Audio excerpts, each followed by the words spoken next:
Olá! O vídeo de hoje terá como referência os estudos do neurocientista Dr. Andrew Huberman. Então vamos começar.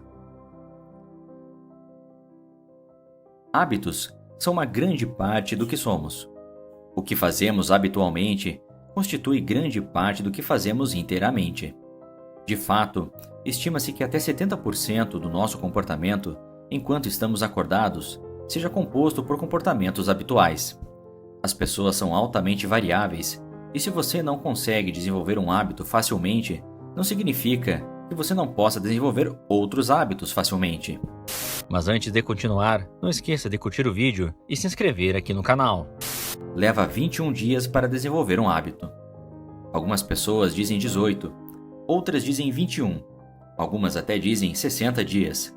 Então, qual número é o correto? Isso depende do hábito que se está tentando desenvolver, ou da pessoa que está tentando desenvolver o hábito. Um estudo publicado em 2010 descobriu que o mesmo hábito pode levar de 18 a 254 dias para ser desenvolvido por diferentes indivíduos. Assim, gostaria de aplicar a literatura científica sobre como o sistema nervoso aprende e se engaja na neuroplasticidade para a formação de hábitos, para a manutenção de hábitos e, se desejando, para a quebra de hábitos específicos. Gostaria de apresentar uma ferramenta específica baseada na literatura da psicologia. A cada repetição de um hábito, pequenas mudanças ocorrem nos mecanismos cognitivos e neurais associados à memória procedural. Vou explicar um pouco sobre o que é memória procedural. Na neurociência da memória, fazemos uma distinção entre o que chamamos de memória episódica e memória procedural. A memória episódica é a lembrança de um conjunto específico de eventos que aconteceram, enquanto a memória procedural é manter em mente a sequência específica de coisas que precisam acontecer para que um resultado específico ocorra. Pense nisso como uma receita de culinária, um protocolo, um percurso específico a ser percorrido de bicicleta, ou o número de voltas a serem nadadas e como fazê-las. Fica claro que para qualquer pessoa que esteja tentando adotar novos hábitos, entrar na mentalidade de memória procedural é muito útil para superar a barreira que chamamos de atrito límbico. E como fazer isso? Bem, um exercício simples de visualização nem mesmo precisa ser feito de olhos fechados. Muitas vezes ouvimos exercício de visualização e pensamos em sentar em uma posição de lótus, de olhos fechados, tentando visualizar intensamente algo. Não precisa ser nada assim. Se você está decidindo adotar um novo hábito, pense apenas na sequência muito específica de passos necessários para executar esse hábito. Vou usar um exemplo trivial, mas isso pode ser aplicado a qualquer coisa. Vamos supor que eu queira criar o hábito de fazer uma xícara de café para mim ou para alguém da minha casa todas as manhãs. Na verdade, eu pensaria em cada um desses passos: entrar na cozinha, ligar a máquina de café e preparar o café, caminhando por cada um desses passos do início ao fim. E acontece que esse simples exercício mental, feito uma vez, pode aumentar significativamente a probabilidade de executar esse hábito regularmente, não apenas na primeira vez, mas nos dias e semanas que se seguem. Isso é notável para mim e a literatura é bastante robusta a respeito. Agora, gostaria de discutir uma segunda ferramenta, que acredito ser talvez a mais poderosa para adquirir e manter novos hábitos.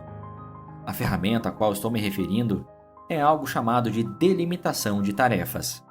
E os circuitos neurais associados a isso são essencialmente os circuitos neurais que permitirão aprender qualquer novo tipo de hábito ou quebrar qualquer hábito que você queira quebrar. Em nosso cérebro, temos um conjunto de circuitos neurais que fazem parte do que é chamado de gânglios da base. Os gânglios da base estão envolvidos na execução de ações, ou seja, fazer certas coisas, e na supressão de ações, ou seja, não fazer certas coisas. A delimitação de tarefas envolve um conjunto específico de circuitos neurais dentro dos gânglios da base.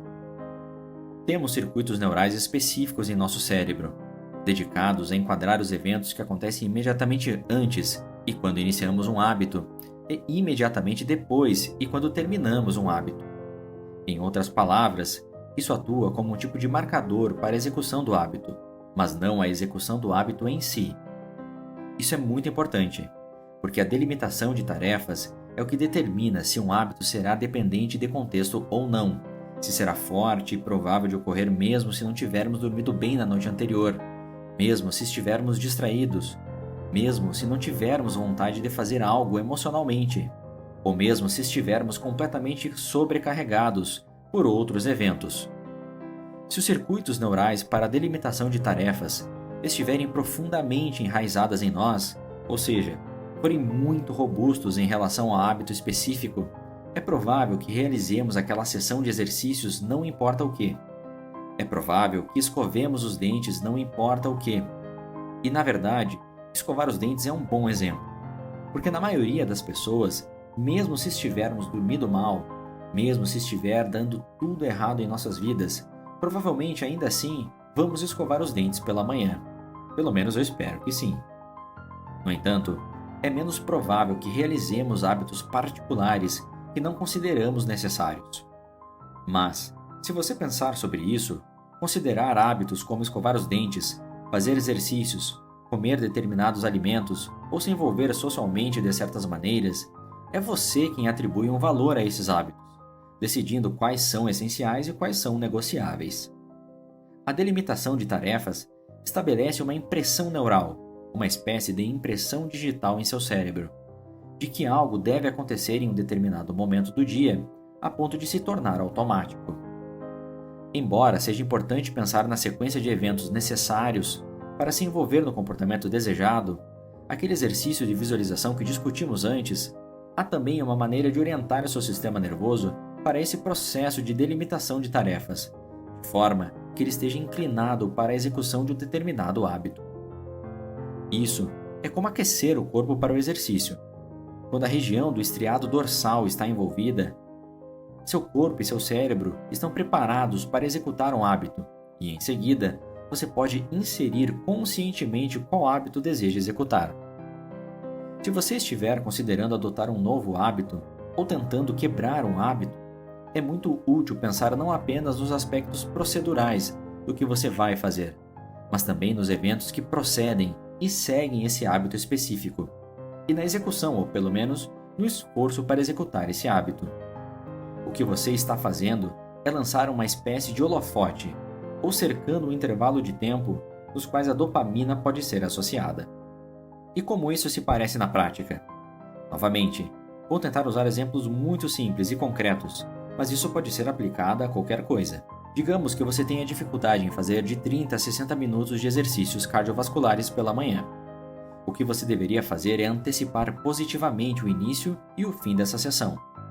Pensar em se empenhar no esforço, sair e fazer essa sessão de cardio e pensar em como se sentirá depois.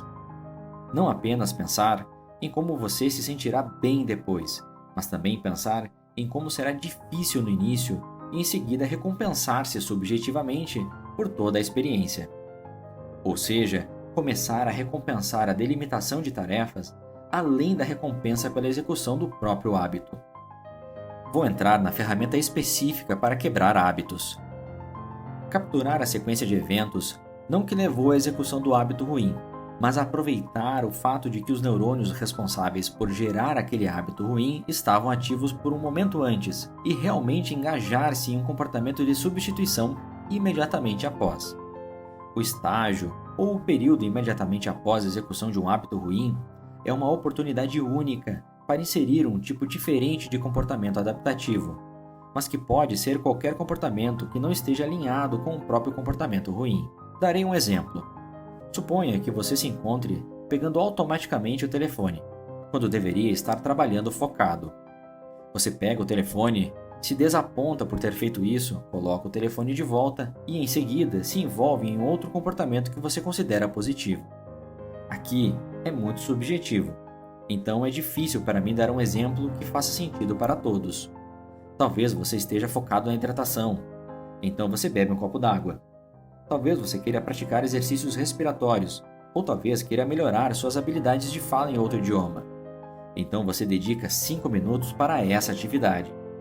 Você sai literalmente do que estava fazendo e executa esse outro novo hábito positivo no período imediatamente após a execução do hábito ruim, mesmo que seja por um curto período de tempo.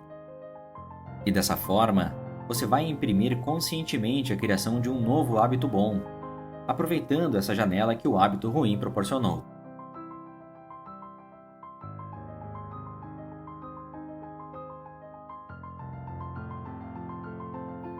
E agora acreditamos que a leitura é fundamental e oferece um universo de possibilidades. Clique nos links do comentário fixado e conheça a seleção de livros do canal. Não perca tempo e comece a sua transformação agora mesmo.